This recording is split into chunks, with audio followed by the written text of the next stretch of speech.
In this video, I'll be explaining why the United States has, underestimated China's power and what that actually means for the future of global leadership. And it seems to me in particular that in the case of the contest with China, there are, two key differences. The first is that China is stronger than any of the peer competitors, would-be peer competitors, that the United States has ever faced before. It's stronger as an economic power in particular, and I do take an old-fashioned view that economic weight is really the foundation of national power. That is not to say that China, that America isn't strong too. It's a very strong country. But China is stronger relative to the United States than any country has ever been since the United States first poked its nose out of the Western Hemisphere at the end of the 19th century. Its economy is far, far bigger, probably already now twice as big as the Soviet Union's was relative to America's at the height of the Cold War, and is likely to grow much bigger still. We would make a real mistake to keep on underestimating China's power for the next few years, as we have done so consistently for the last 25 years. We face this predicament today because we've underestimated China's power for so long. And I might say we've overestimated the United States for too long, taken it for granted that the United States is, by definition, the world's strongest state, by definition has military power to do whatever it likes. What we've discovered repeatedly, but still don't seem to have learned from, is that the United States, for all its strength and power and creativity and all the good things about it, is not the power we thought it was and the power we hoped it would be. And what that means is that the cost to the United States of preserving its leadership in Asia, in the face of China's power and ambition to overtake it, is going to be very high. It will be comparable to, and perhaps higher than, the cost of preserving its position vis-à-vis the Soviet Union during the Cold War, because China is stronger. Now, the other side of the coin is that the imperatives to the United States are lower than they were in previous enterprises when it confronted, peer competitors. And that's because, in the past, when the United States has set out to defeat, for example, Wilhelm Germany in 1917, or the Nazis and the Japanese in 1941, or the Soviets in 1948 and onwards, they confronted in each of those episodes powers which had a real prospect of dominating the whole of the Eurasian landmass. And any country that dominates the whole of the Eurasian landmass is easily going to be strong enough to threaten the United States at home in the Western Hemisphere. That provided a very deep, foundational reason why the United States should be prepared to bear the burdens and pay the cost of confronting those very powerful states. But I think it's hard to argue that China has a prospect of doing that, because although I'm pretty bullish about China, I think the chances of China having a kind of preponderance that would allow it to dominate the other countries in Eurasia are very low. Therefore, the chance of it being able to dominate Eurasia and threaten the United States at home in the Western Hemisphere are very low. And therefore, the chance of the United States having the will, the motive, the purpose to pay those higher costs and risks in order to confront China in East Asia, to prevent China becoming the primary power in East Asia, is pretty low. Because I just don't see why the United States should commit itself to those costs and risks. And moreover, there's no real sign that they are. There are people in Washington, including the Secretary of State and the Secretary of Defense, who talk of a new Cold War or, use language like it. But I think they still underestimate China. I don't hear from them a clear understanding of just how big that will be, or a clear articulation of a strategy that would actually deliver America a reasonable prospect of success in confronting China. There's really no clear recognition of how much that will cost, and no clear statement of why the United States has to commit itself to paying those costs. And I haven't even mentioned Donald Trump yet, but Trump is an important part of this. Not just because of his own policies, but because of what his election tells us about the attitude. Not of the foreign policy elites in Washington, D.C., but of American voters. Because in the end, a national effort on the scale, and with the cost and risk required to confront a country as powerful as China in its own hemisphere, is not something that can be decided by just a few people in think tanks up and down Massachusetts Avenue. It really needs to be decided by the American people as a whole.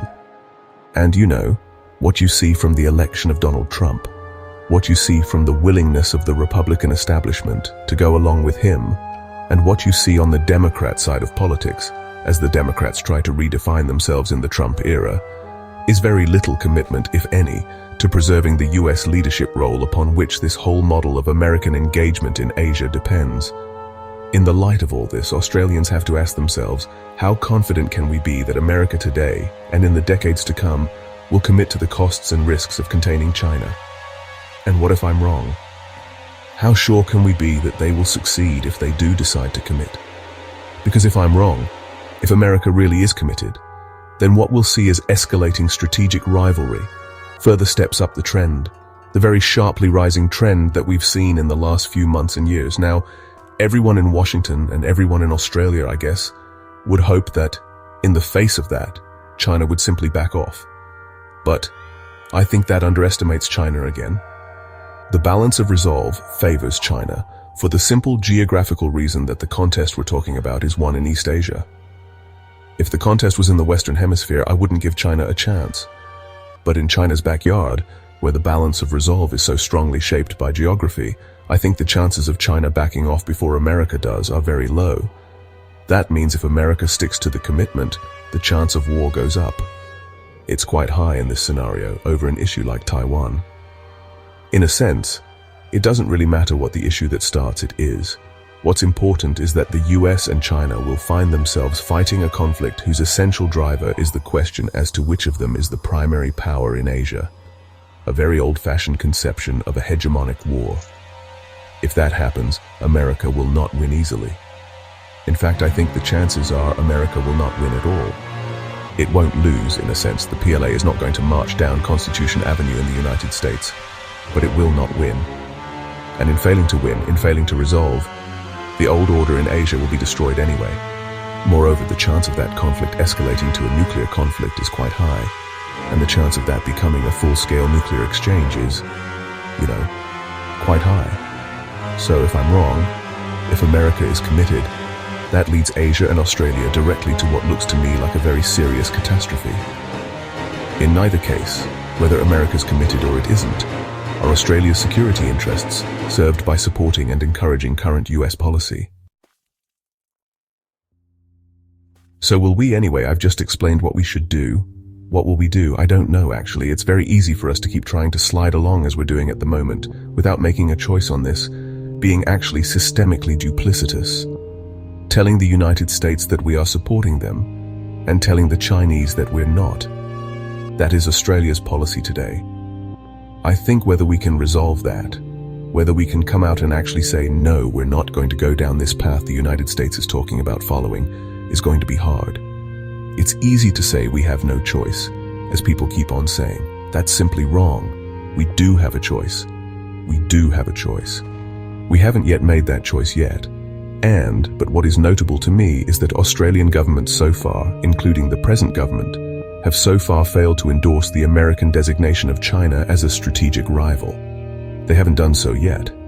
Not, I think, because of a kind of strategic argument I've just unfolded, but for the simpler reason, going back to Mr. Pompeo, of fear of China's anger and what it would mean for our trade relationships.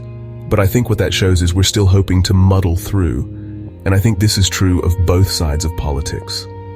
And that does remind me of the 1930s, because if you look at what Australia did as things darkened in the late 1930s, Australian political leaders recognized that the Singapore strategy, the continuing dependence on the United Kingdom to which we were so heavily committed, was not working. But we simply couldn't imagine doing anything else. And so we slid into the fall of Singapore, and the biggest catastrophe in our national history. So what should we do? Well, two possibilities. One is that we should go back to the United States and say, we don't think the policy you're working on at the moment is going to work, but we can encourage them to develop one that will. And it is possible to imagine a US policy which recognized China's growing power, which was sustainable at a level of effort the United States is prepared to commit. It would be a very different US role in Asia than one we've seen in the past, but it would be much better for us than the United States withdrawing, which seems to be the most likely alternative. I think there was a time, around about 2012, when Australia could have done that, could have gone out there and argued for that different model. And if you look at, for example, what Lee Hsien Loong was talking about, his big speech in Singapore on the 1st of June this year, that was the kind of thing he was talking about, and we could do that, and maybe we should. But I'm here to tell you, I think the time has passed. I think the chances of that succeeding are now very low. So what should we do instead? Prepare for how best we can manage our security if that fails, which means prepare to stand alone. Thank you very much. Thank you everyone for watching. If you like this video, please remember to like and subscribe to our channel. See you next time.